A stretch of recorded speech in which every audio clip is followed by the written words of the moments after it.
आज के क्लास में वर्ड्स के बारे में पढ़ेंगे, लेकिन एक अलग पर्सपेक्टिव से, एक अलग नजरिए से।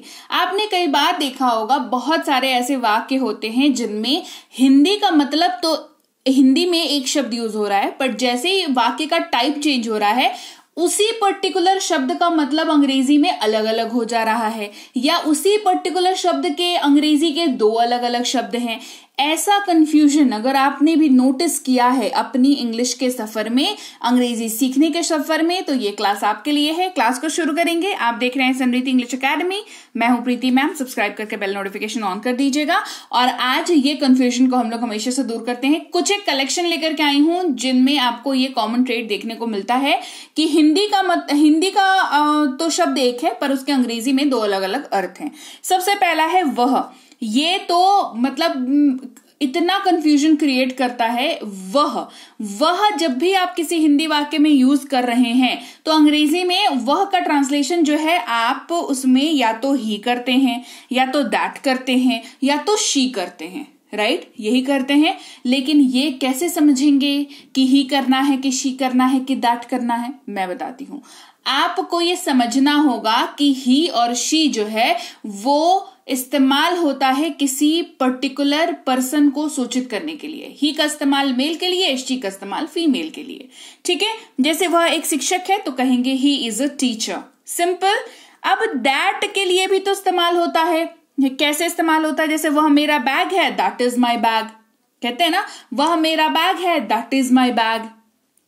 राइट तो यहां पर निर्जीव वस्तु को पॉइंट आउट करके जब आप बात करते हैं तो वहां पर भी आप वह हिंदी वाक्य में इस्तेमाल करते ही हैं। तो अंग्रेजी में वहां पर क्या इस्तेमाल करना है? दैट का इस्तेमाल करेंगे, ना कि ही का और शी का। क्लियर? ही और शी किसके लिए इस्तेमाल कर रहे हैं? पर्सन के लिए इस्तेमाल करें। याद रखेंगे इस बात को। ठीक है, इसके अलावा अगला शब्द हमारे पास है नहीं। नहीं का इस्तेमाल आप हमेशा नेगेटिव या तो आंसर करने के लिए यूज करते हैं, या तो नेगेटिव वाक्यों में यूज करते हैं। ठीक है, अब अंग्रेजी में दो शब्द है, फिर अपने पास नो है और नॉट है। याद रखेंगे, नॉट का इस्तेमाल most of the time answering के लिए होता है। किसी ने कुछ पूछा है, उसका जवाब देना है, नेगेटिव जवाब देना है, तो नो का इस्तेमाल करते हैं। मना करना है, नो का इस्तेमाल करते हैं। जैसे कि आपके पास पैसे हैं, डू यू हैव मनी? जवाब होगा नो। Simple, clear. नॉट का इस्तेमाल कैसे कर सकते हैं? आंसर के तरह से तो कर ही सकते हैं, इंस्ट्रक्शन के तरह से कर सकते हैं कि नहीं ऐसा नहीं करो, है ना, डोंट डू इट। यहां पर भी डोंट लगा, डू के साथ नॉट का इस्तेमाल हुआ है। इसके अलावा नेगेटिव वाक्य में इसका इस्तेमाल होता है। जैसे मेरे पास पैसे नहीं है, I do not have money. मेरे पास पैसे नहीं है, I do not have money. ये कैसा वाक्य हो गया? ये नेगेटिव वाक्य हो गया। इसमें नहीं का इस्तेमाल हुआ और उसकी जगह पर अंग्रेजी में नॉट का इस्तेमाल हुआ। अब यहां पर आप नो का इस्तेमाल नहीं कर सकते हैं। मेरे पास पैसे नहीं है, आई नो हैव मनी, है ना, ऐसा आप नहीं कह सकते हैं। आई हैव नो मनी कह सकते हैं, यहां पे इस्तेमाल हो सकता है। I do not have money, ये ज्यादा सही वाक्य, आप इसका इस्तेमाल कर सकते हैं। क्लियर? अब अगले शब्द की बात करते हैं। अगला शब्द है छोटा, है ना, छोटा। वाक्य में काफी इस्तेमाल होता है। अंग्रेजी में दो तरीके से इस्तेमाल हो सकता है, एक है स्मॉल, एक है लिटिल। स्मॉल, लिटिल कैसे? देखो, वे एक छोटे से घर में रहते हैं। They live in a small house. They live in a small house, छोटे से घर में रहते हैं। स्मॉल हाउस, है ना, सरफेस एरिया की बात हो रही है। साइज में साइज की बात हो रही है तो स्मॉल का यूज करेंगे। फिर ये एक बहुत छोटा सा पौधा है। This is a very little plant. This is a very little plant. यहाँ पर इन समवॉट इसकी उम्र की बात हो रही है ना, हाइट की बात हो रही है। ठीक है, तो यहां पर भी छोटा दोनों हिंदी वाक्य में यूज हुआ, लेकिन एक में स्मॉल का इस्तेमाल हुआ और एक में लिटिल का इस्तेमाल हुआ। तो बी वेरी केयरफुल जब आप अंग्रेजी बोलते हैं और हिंदी से अंग्रेजी में वाक्यों को ट्रांसलेट करते हैं। क्लियर? आगे बढ़ेंगे।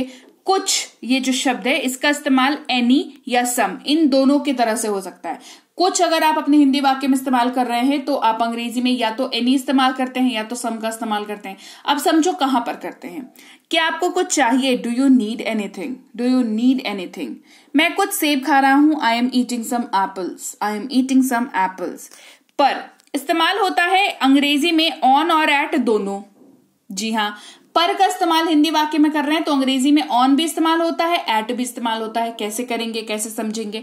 समझो, जब बात लोकेशन की हो रही हो, जब आप जगह की बात बता रहे हो, मैं अभी एयरपोर्ट पर हूं, I M at the airport, तो एट का इस्तेमाल करेंगे। किसी जगह पर कुछ रखने की बात हो रही हो या किसी सरफेस एरिया पे दूसरी कोई चीज आकर के रह रही हो तो आप वहां पर ऑन का इस्तेमाल करेंगे। ठीक है, पुस्तक मेज पर है, the book is on the table, the book is on the table.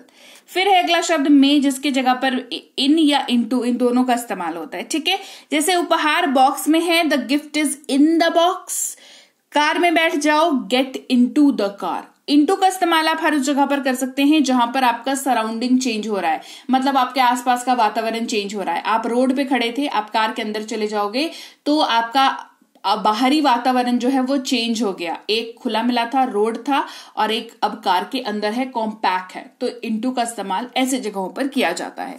से इस्तेमाल करते हैं, टू, फ्रॉम, दोनों में से कोई भी इस्तेमाल कर लेते हैं। आपने देखा होगा इस्तेमाल होते हुए अलग अलग वाक्यों में अलग अलग तरीकों से। जैसे कहना हो सोमवार से शुक्रवार, मंडे टू फ्राइडे। मैं सूरत से हूं, I am from Surat.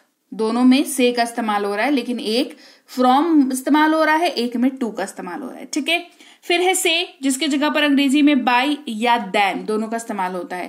Bye जो है वो मीडियम को डिनोट करता है, दैन जो है वो कंपैरिजन को डिनोट करता है।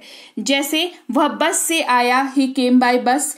रोहन मुझसे लंबा है, Rohan is taller than me. Clear कैसे कंपैरिजन का इस्तेमाल हुआ यहाँ पर। फिर है कौन, जिसकी जगह पर हु या विच दोनों का इस्तेमाल होता है।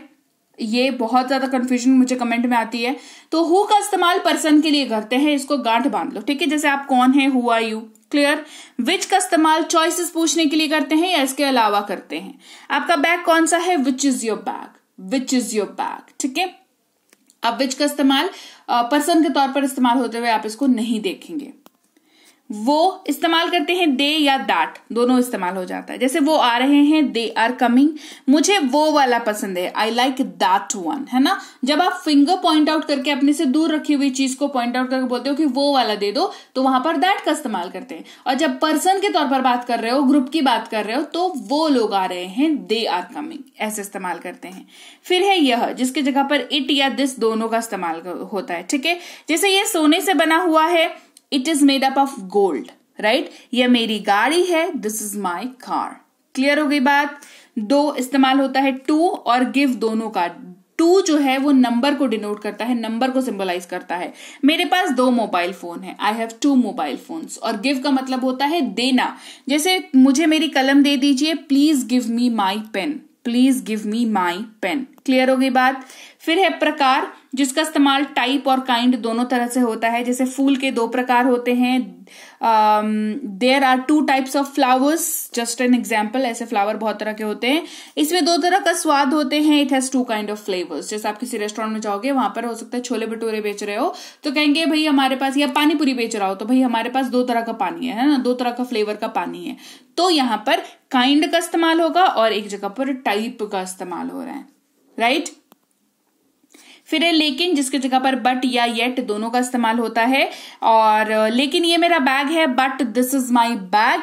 रिया ने बहुत पढ़ाई की लेकिन वह पास नहीं हुई। Riya studied a lot yet she didn't pass, yet she didn't pass. Clear.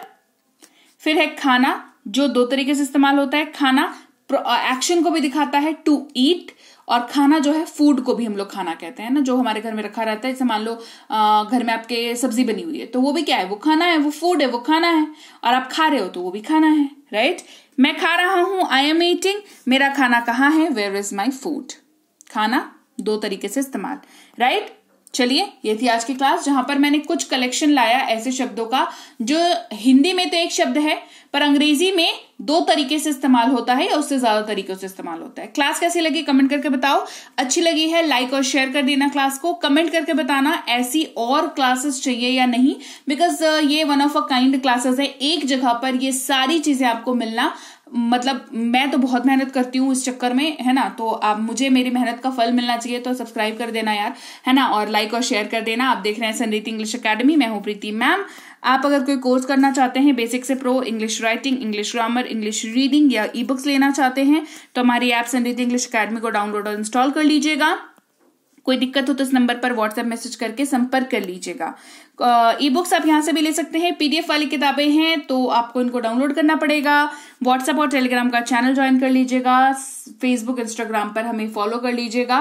WhatsApp पर और टेलीग्राम पर जो रोज की क्लासेस है वो आपको मिल जाती हैं आपके फोन पर, तो इसी वजह से कहती हूँ ज्वाइन कर लेना, ताकि रोज की क्लासेस फोन पर आ जाए आपको और आप आराम से आप क्लासेस को अटेंड कर पाए। ठीक है, चलिए मैं आपसे मिलूंगी अगली एक और इंटरेस्टिंग क्लास के साथ। Till then thank you so much for watching. Stay tune to Sanriti English academy.